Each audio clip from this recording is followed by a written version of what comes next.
తాకట్లో ఉన్న మీ బంగారాన్ని విడిపించి ఆ రోజు ఆన్లైన్ రేటుకి కొంటాం. Sharma gold company. నమస్కారం, వెల్కమ్ టు సుమన్ టీవీ. నేను గీతాంజలి. ప్రస్తుతం మనతో పాటు భారతీ శంకరపీఠం వ్యవస్థాపకులు, ప్రముఖ ఆధ్యాత్మికవేత్త, బ్రహ్మశ్రీ అన్నవరపు తిరుపతిమూర్తి అవధాని గురువు గారు ఉన్నారు. వారితో మాట్లాడదాం. గురుగారు నమస్కారం అండి. ఓం శ్రీ మహాగణాధిపతయే నమః. యుద్ధమేఘాలు చూస్తున్నాం, పరిస్థితి ఎంత దారుణంగా ఉందో.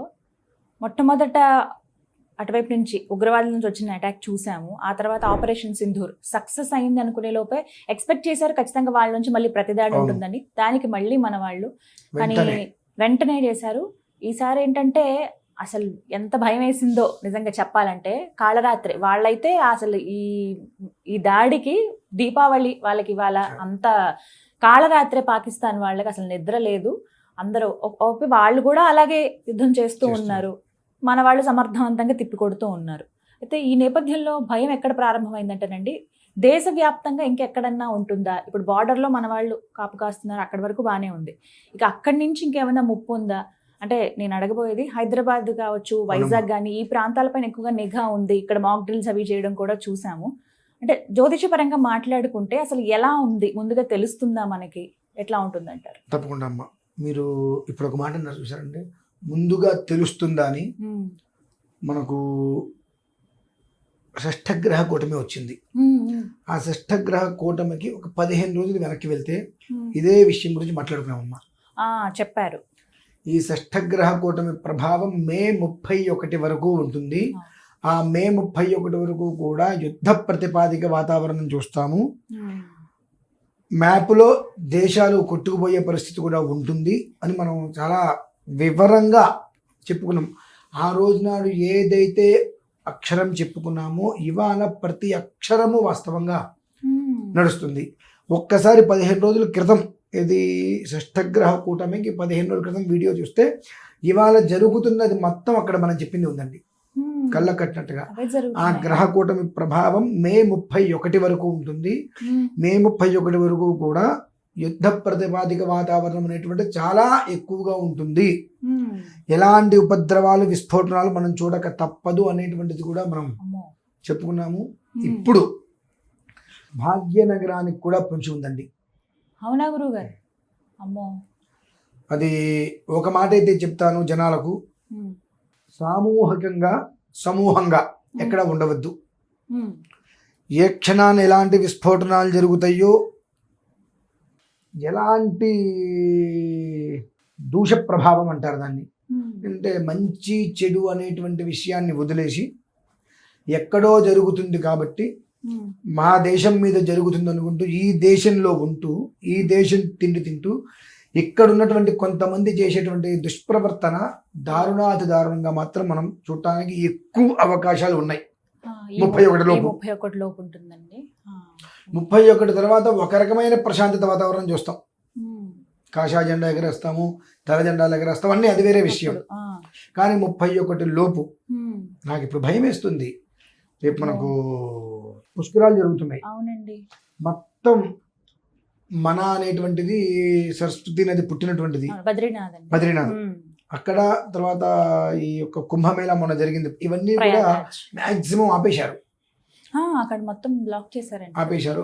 మొత్తం ఉన్న వాళ్ళందరూ కూడా ఇక్కడికే స్నానాలకి, తీర్థయాత్రలకి వచ్చేటువంటి అవకాశాలు చాలా ఎక్కువగా ఉన్నాయి. వీళ్ళు విజృంభణ ఏమి చేస్తారు అనేటువంటిది ఒక రకమైన భయమైన వాతావరణం ఉన్నమాట వాస్తవం. ఎందువలన అనేటువంటి విషయాన్ని మనం తీసుకుంటే, షష్ఠగ్రహ కూటమి యొక్క ప్రభావం దేశం నలుమూలల 31 వరకు మే ఖచ్చితం. ఎంత అనుకున్నా, ఎంత కాదు అనుకున్నా, జరిగే అవకాశాలు లేవు అనుకున్నా, ఏదో ఒక ప్రాంతంలో అంటే తెలంగాణ కాదు, హైదరాబాద్లో ప్రాంతంలో మాత్రం అప్పటి వరకు బాగానే ఉంటుంది. రాత్రి 10-10:30 వరకు బాగానే ఉంటుంది. ఆ 10:30 తర్వాత తెల్లవారులోపు ఏం జరిగినా, ఎలాంటివైనా మనం చూడొచ్చు, కనొచ్చు, వినొచ్చు. అటువంటి పరిస్థితులు అయితే ఉన్నాయి.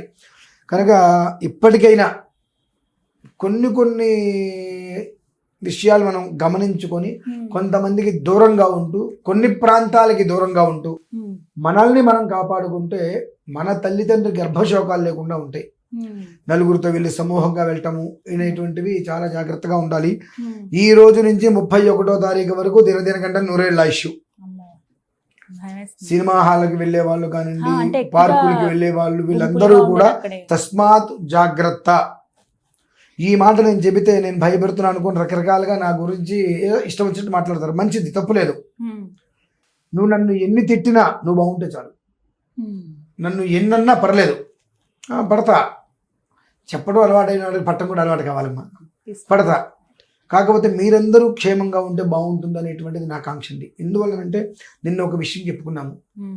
నిన్న సాయంత్రం అనుష్ఠానం చేసుకుంటున్నటువంటి సమయంలో మా వాళ్ళేదో ఇంట్లో మొత్తం పెద్ద అబ్బాయి వచ్చాడు, క్రికెట్ ఏదో పెట్టుకుని చూస్తున్నాడు. ఎందుకని అన్న అన్ని వదిలేసేసి కాసేపట్లో ఆగిపోయేది కదా మ్యాచ్ అని నాకు బెక్కిన. జపం చేసుకుంటున్నాను, అనుష్ఠానం చేసుకుంటూ ఎందుకు అవన్నీ ఇప్పుడు కాసేపట్లో ఆగిపోయేది కదా మ్యాచ్ అన్న. ఖచ్చితంగా అన్న 20 నిమిషాలకో 15 నిమిషాలకో మ్యాచ్ ఆగిపోయింది. ముందేదో అతనికి ఏదో దెబ్బ తగిలింది వెళ్ళిపోయారు అన్నారు. తర్వాత ఏమిటంటే డ్రోన్స్ ఏవో ఎగిరినాయి, లైట్లు మొత్తం తీసేసారు, సడన్గా అందరినీ బయటికి పంపించేసారు. అక్కడ ఏదో యుద్ధ ప్రతిపాదిక వాతావరణం నెలకొలేదట్టుందని చెప్పి ఆపేశారని చెప్పి అన్నారు. నాకు అనిపించింది అసలు నేను యథాలాపంగా జపం చేసుకుంటూ 10 నిమిషాల్లో ఆగిపోయేదానికి ఎందుకు నాన్న చూడటం అని అన్నాను. అసలు వాతావరణం ఏంటనే విషయంలో రాత్రి కాస్త ప్రశ్నార్థపత్రం తీసుకొని అమ్మవారిని నేను అడగడం జరిగిందమ్మా. అప్పుడు ఆ ప్రశ్న వచ్చింది ఏంటంటే 31వ తారీఖు వరకు భాగ్యనగర పరిసరాలు, భాగ్యనగరం తస్మాత్ జాగ్రత్త. తెలియచేస్తే వినేవాళ్ళు వింటారు, వినని వాళ్ళు వినరు. జాగ్రత్త పడదామనుకున్న వాళ్ళు 10 మందితో సమూహంగా కాకుండా ఎవరి జాగ్రత్తలు వాళ్ళు ఇంట్లోంచి బయటికి రాకుండా జాగ్రత్త పడతారు. మనం బ్రతుకుంటే ఏదైనా చేసుకోవచ్చమ్మా. అంత పని ఉంది. ఉన్నట్టుంది ఎలాంటి విస్ఫోటమైన 29, 30వ తారీఖు వరకు ఏం జరగకపోవచ్చు. ఆ ఒక్కరు వచ్చారు 31.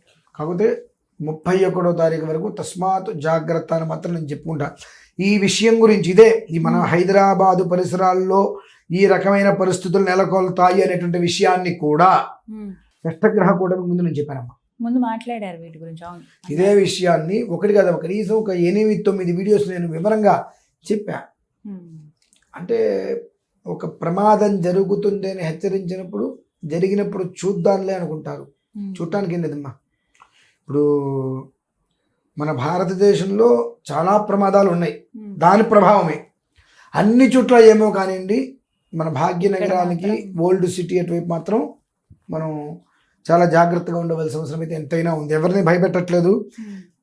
షష్టగ్రహ కూటమి ద్వారా జరిగేటువంటిది ఏదైతే ఉన్నదో 6 గ్రహాలు ఒకే చోట ఉండటము, దాని యొక్క ప్రభావం ఏ ప్రాంతం మీద పడుతుందనేటువంటి విషయాన్ని ఇదివరకే పూర్తి వివరంగా విపులంగా వివరించుకోవడం కూడా జరిగింది. దాని ప్రభావం నిన్న జరిగిన చిన్న విషయం, జపం చేసుకుంటూ కాసేపట్లో ఆగిపోయే మ్యాచ్ చూడటం దేనికని యథాలాపంగా అన్నాను. అదే జరిగింది. ఏంటని ప్రశ్నార్థపత్రం వేస్తే మొత్తం అర్థమైంది. కాబట్టి ఆ విషయాన్ని ఇవాళే చెప్పడానికి మూల కారణం ఏంటంటే సమూహంగా మాత్రం ఎక్కడ ఈ 15-20 రోజుల పాటు మనం సమూహంగా లేకపోతే వచ్చే నష్టమేం లేదు.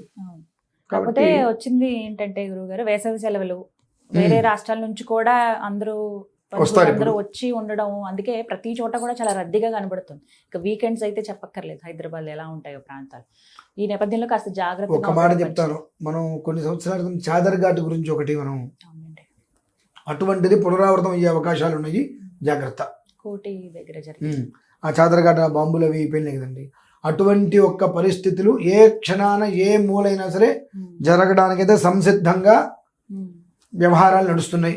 అది మాత్రం జాగ్రత్తగా ఉండి అర్థం చేసుకొని ఎవరింట్లో వాళ్ళు ఉంటూ సమూహంగా లేకుండా మిమ్మల్ని మీరు కాపాడుకుంటూ మీ తల్లిదండ్రులకి గర్భశోకం లేకుండా ఉండండి. ఇక్కడ ఎక్కడో ఎవరో చేసినటువంటి దానికే మనం తిరిగి చేయాల్సి వచ్చింది, కానీ అదేదో వాళ్ళకి మనం అన్యాయం చేస్తున్నామన్నట్టుగా ఇక్కడున్న ప్రతి ఒక్క వ్యక్తికి అన్యాయం జరగాలి అనే ఒక ఉద్దేశంలో జరిగేటట్టుగా మాత్రం చాలా సుస్పష్టంగా నాకు గోచరించింది. అదమ్మా విషయం. ధన్యవాదాలు గురుగారు. నమస్తే.